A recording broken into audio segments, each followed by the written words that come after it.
talk to Sue. She's real easy to talk to and look at, much easier to look at than I am. And so I guess we're just interested how you got involved initially with the Vasalope. Well, you know, it was quite by accident, as I mentioned earlier, that I wasn't even thinking, because like to admit the truth, I've never been on a pair of skis in my life. And when they reorganized the Vasalope in 1975, after the JC signified that they didn't want to continue with it, and made the board as it's constituted now, they appointed 6 members, 2 from the Commercial Club, 2 from the Conservation Club, and 2 from the JCs to make up a 6-member board. And from the Commercial Club, they appointed Beata Hillman and Bob Buckles. But Beata signified before they ever had a meeting that she didn't want to serve. So Marlon DeWitt, who was the president of the Commercial Club, approached me and wanted to know if I would take her place. So that's what happened. I had no idea about ever doing anything like this. And so, of course, we had the first organizational meeting out at Glenn's back in October, I think it was, in '75. And of course, Glenn automatically became president. He had all the ideas. And somebody said, well, somebody should take the minutes. And they all looked at me because I was the writer. And so that's how I accidentally became secretary.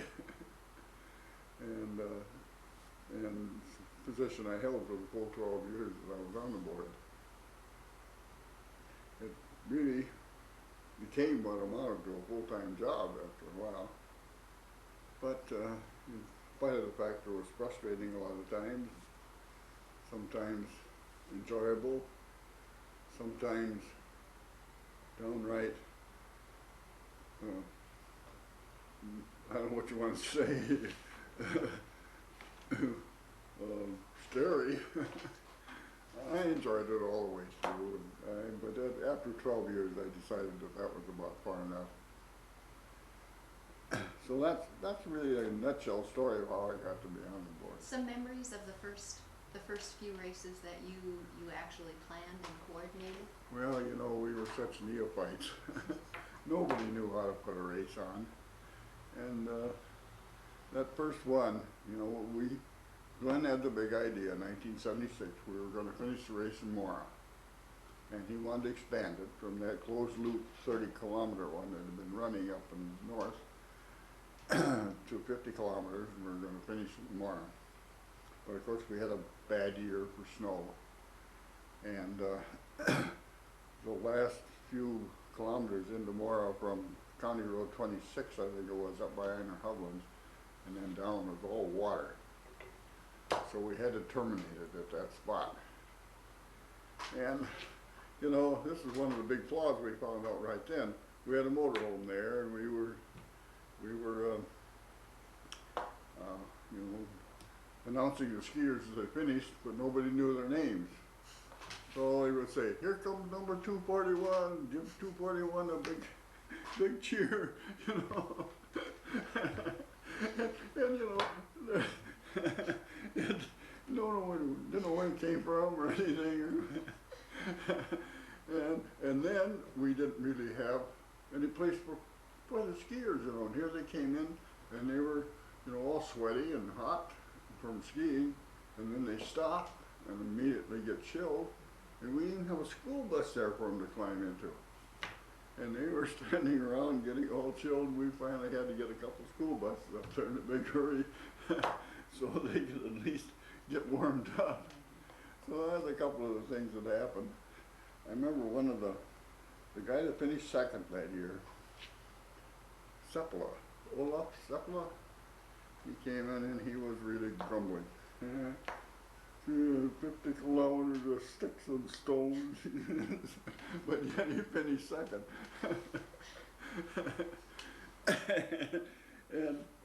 and besides that, he came back for about 10 more races, so I don't think he was so unhappy.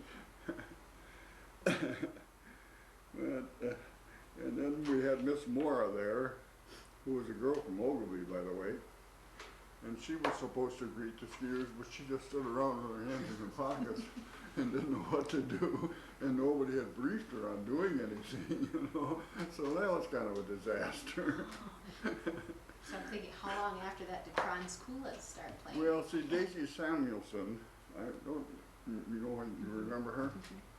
She was the one that suggested the Kranz School idea, and she was there at that time too, and she was trying to do her best to welcome the skiers as they came in, but we didn't have the winner's wreath or anything like that at that time. And so she could see that there was need for a lot more ceremony. And so the next year we had all these plans made to do these things, and we'd appointed Dee Solmonson, as the first Kranz School. But of course that was 77, and we got totally bombed out that year. We had no snow at all, and we had to cancel. That was another disaster. And here with a lot of elaborate preparations that we just couldn't go through with. But we survived it, and that year we decided that we better try and give a refund of some kind. We didn't have any money left because we'd spent it all, and we had a deficit besides. And we decided to refund half the money. We went and borrowed $2,500 from the bank so we could do it. So that, of course, left us with a continuing deficit that took us a long time to get rid of, you know. And but now, then when we got to 78, of course, that was really a banner year. That was the first year we got the overseas participation. And we had good snow, just everything turned out well. We managed to finish in town, and it was just, it made everything worthwhile. So I guess the third year is a charm. Financially, it's said that, you know, the initial board members really did put a lot of their own money as well as their time into seeing the success. Just like, I can't, the first couple of years, I think I forgave most of the printing bills, which probably amounted to, at least $3,000, I suppose, and Glenn did the same thing. And we would spend money on the trail that nobody got reimbursed for. But it wasn't even much thought given to whether you were going to get that money back or not. You just wanted to see it succeed.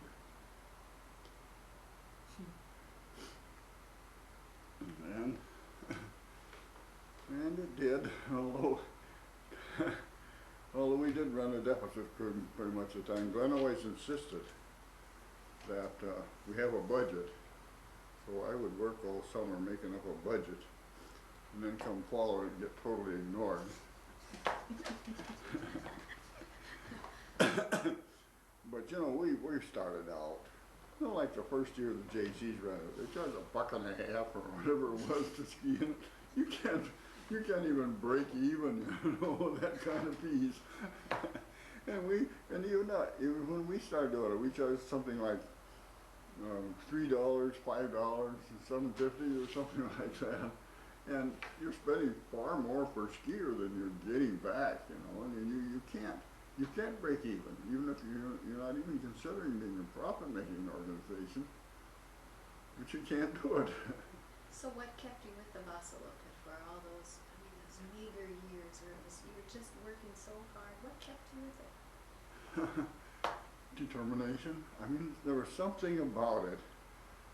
You know, I have to draw a little analogy about working in the newspaper business. We used to gripe when we worked late at night, you know, without any overtime, trying to get the paper out.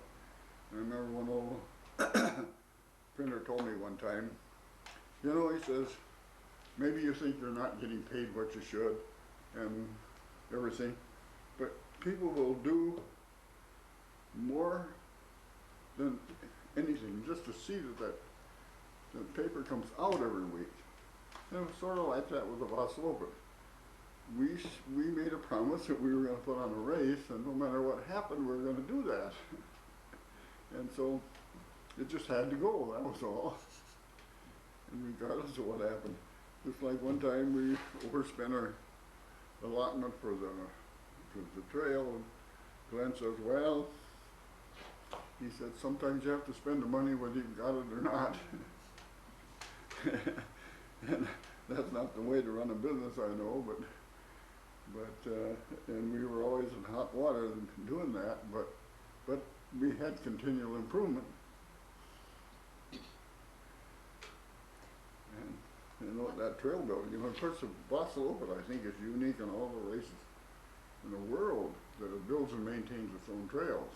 I don't think any other race does that. And that puts a big financial burden on the organization.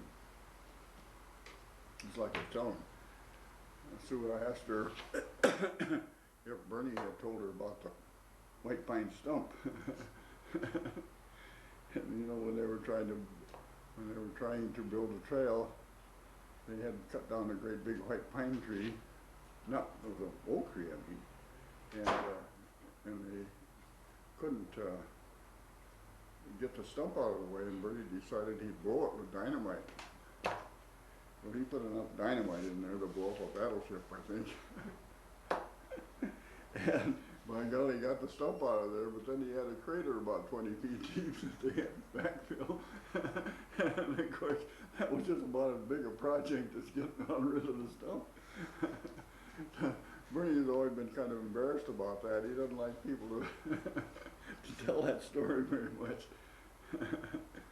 But it's one of those things, you know, you do by trial and error, and you keep going until you get something done right. You know, one other episode with Merle Johnson and Tommy Hoyer were out working on the trail one day, and we made a cartoon and put that in track news about that one time because Tommy was having an awful time trying to work the chainsaw. And Merle finally told Tommy, he says, you know, Hoyer, he said, if you were a beaver, you'd starve to death. And it had to be kind of true, I guess, because Tommy was not very adept at using that chainsaw.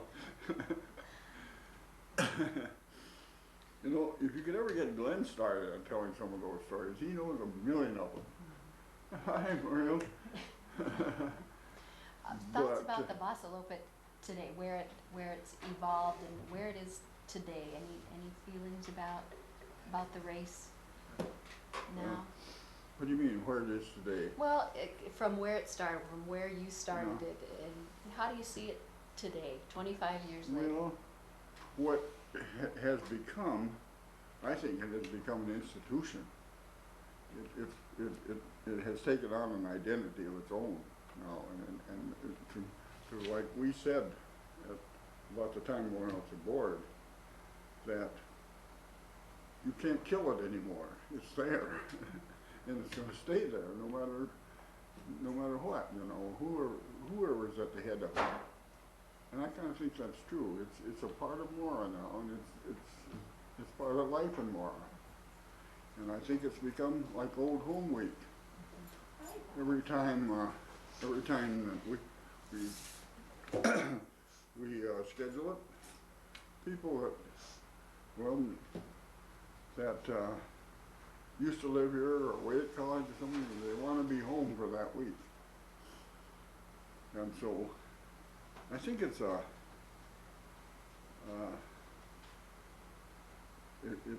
good homecoming type thing too for that.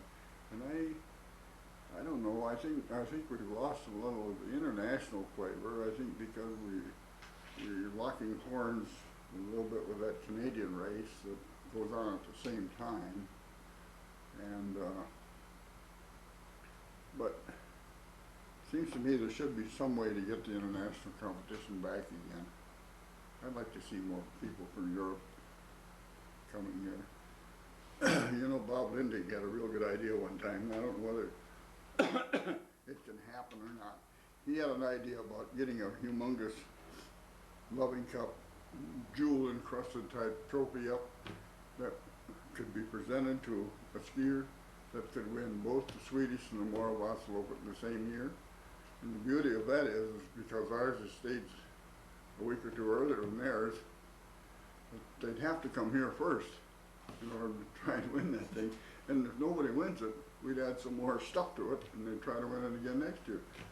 Well, at the time we tried to implement that, the International Ski Federation said we couldn't do it because of some regulation about how much of a prize you're going to offer.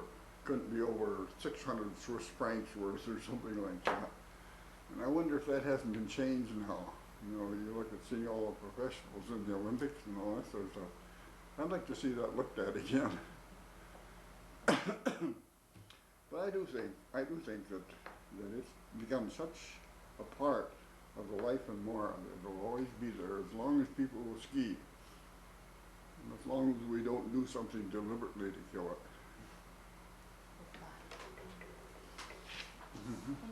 Any closing thoughts? Anything that you'd like to? Well, if you have some ideas. No, we're probably going to use. I mean, that story that you told about the white pine. That's great. the white, Good one. Good one. Yeah. No, it's I can't, you know, to come up with a close on it, you'll probably have to edit the thing a No, little bit. and Bob, if anything comes to mind that you say, oh, I should have told that, give me a call or Gary a call, Okay. and we'll just come in and tape you again. So don't worry, because that's what happens a lot of times. Oh, why didn't I think of that? Okay. So don't. Yes, we're Okay. always open Don't to go late, anything. 'cause I want a picture of Bob and- You have. Good. What